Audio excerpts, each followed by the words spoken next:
आज आपण पावभाजीची रेसिपी पाहूया। कुकरमध्ये 4 चमचे तेल तापून घेतले। इथे भाज्या घेतल्यात, फ्लावर घेतले, सिमला मिरची, बटाटे, बीट घेतले आणि गाजर घेतले। आपण हे तेलामध्ये परतून घेऊया आणि मटार घेतले। तेलामध्ये भाज्या परतल्यामुळे कच्चा वास निघून जातो। 1 चमचा हळद घालून घेऊया। बेताने पाणी घालून ह्याच्या 4 शिट्या करून घेऊया। शिजवून घेतलेली भाजी ग्राइंड करून घेऊया। 4 चमचे तेल तापून घेतले। आता आपण ह्याच्यामध्ये कांदा ऍड करतोय।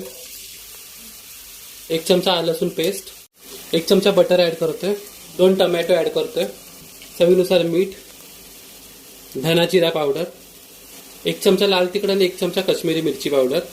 परतून झाले। आता आपण जी भाजी ग्राइंड करून घेतली ती ऍड करतोय। पावभाजी मसाला ऍड करूया। 2 चमचे आपल्याला ऍड करायचे। भाजी रेडी आहे। बटर घालून घेतो, कोथिंबीर। अशा प्रकारे आपली पावभाजी बनवून तयार आहे। रेसिपी आवडल्यास लाईक, शेअर, सबस्क्राईब। धन्यवाद।